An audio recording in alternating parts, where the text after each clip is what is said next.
Hey everyone, it's Alexander, the real Mr. Robinson here, and this is my review for Jojo Rabbit, which is the latest movie from Taika Waititi, and follows this little boy living in Nazi Germany at the end of World War II named Jojo. He has dreams and aspirations to join the Nazi army and fight in the war and kill Jews, because, Nazis. But he's considered to be the runt of the group in Hitler's army. The other kids and the other soldiers make fun of him. He's often very frightened, but he really wants to be a Nazi. He wants to be a Nazi to the point where he even has Adolf Hitler as an imaginary best friend, played by Taika Waititi. So you can tell this kid definitely has dreams and aspirations. However, he soon discovers that his mother, played by Scarlett Johansson, is hiding a Jewish girl in their home.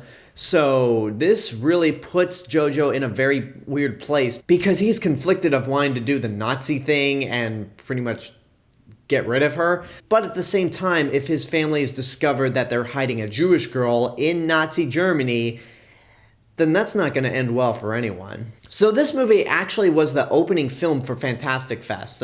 And for those of you who are wondering, I'm still planning to make a Fantastic Fest recap. I know it's been a while, but I've got a lot on my table right now.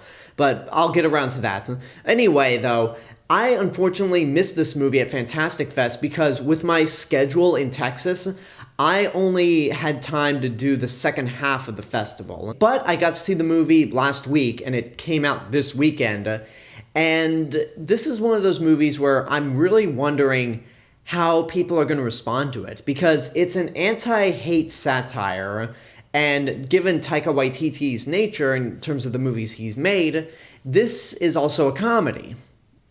Most of the time. So it's either going to be your thing, or it's not going to be your thing in the slightest. And for me, myself, I love this movie. Out of all the movies that have come out in 2019, which I think is still, all things considered, a mediocre year, there are only two movies that I would nominate for Best Picture: Endgame and Jojo Rabbit. What really works about this movie for me is that it is the very definition of satire.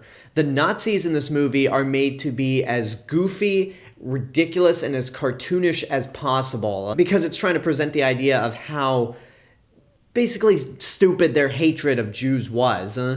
And sometimes it can get a little cartoonish, but I feel like that's very much welcome. I've already talked about the fact that Taika Waititi plays imaginary Hitler. I mean, the way he plays him is pretty much like a Warner Brothers cartoon, where he's very goofy and exaggerated and has these hilarious facial expressions. But you also have Sam Rockwell and Rebel Wilson as Nazis as well, and they are very much comic relief. Every Nazi in this movie is made to be comedic and made to be a downright fool. And in my opinion, it works.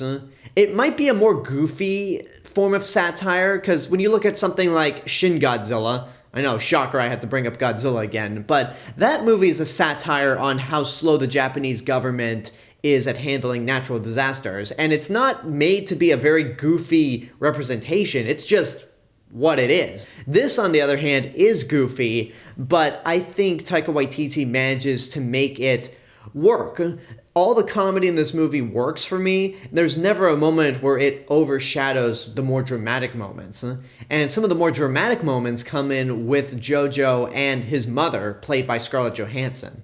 Jojo is played by Roman Griffin Davis, and the dynamic that he has with Scarlett Johansson is very believable. You believe that this boy really has dreams and aspirations, while his mother is trying to be supportive, but at the same time, she's just not really on board with this kid wanting to be a Nazi, especially when you consider how young this kid is. And as for Scarlett Johansson herself, she is fantastic in this movie. This might be her best performance since Her back in 2013. Granted, that movie was her in voice only, but she still did an amazing job. And with these two characters, that's mostly where the drama comes in. Whenever you're focused on the Nazi characters, it's very comedic. But when it comes to these two and the young Jewish girl that's hiding in the house, the movie becomes a lot more down to earth, and honestly, I don't know if I want to say more realistic, but it's definitely more believable and less cartoonish. There is actually one scene in this movie, somewhere in the third act, where it punches you in the gut. Like, it is such a powerful scene that you really have to admire Taika Waititi for managing to balance comedy and drama so well. And speaking of that Jewish girl, she's played by Thomasin McKenzie, and she's one of the bigger standouts of the movie next to Scarlett Johansson. First time, Jojo is absolutely terrified of her because, you know, Nazis and Jews. But when the two of them start interacting with each other, she is just messing with Jojo's mind. She just spreads all kinds of lies about Jews and what they're really like. And it's funny to watch. But there's also a lot of heartfelt moments between these two actors as well. When that big gut-punching scene happens, there's a moment between these two right afterwards that's equally as effective. And yeah, these two have really great chemistry, and they're both fantastic. I think this movie's great. If I had any negatives about it, I feel like there are a few points in the movie where scenes get repetitive. It's not a huge complaint, but it's just something that felt like it slowed the movie down. But in all honesty, this really is one of my favorite movies of the year. I think it's very well acted, it's very humorous, it's very dramatic. It just manages to take all these fantastic elements, do them very well, and it's a great movie all around. So for my money, I'd say it's worth seeing in your lifetime. I'm not gonna go quite that extra mile because of those slow moments, but I still think this is fantastic, and never thought I'd say this about a movie with Nazis in it, but this is, in a way, a feel-good movie. I feel like I can recommend this to anyone. And there you go, that's my review for Jojo Rabbit. And now I want to know what you guys think about the movie. If you've seen it, what did you think? Whatever the case may be, let me know in the comments below. And until next time, I hope you enjoyed this review. Don't forget to subscribe to the channel, give this video a like, and of course leave a comment. Don't forget to support my Patreon page, follow me on social media, and until next time, this is the real Mr. Robinson telling you there's only one.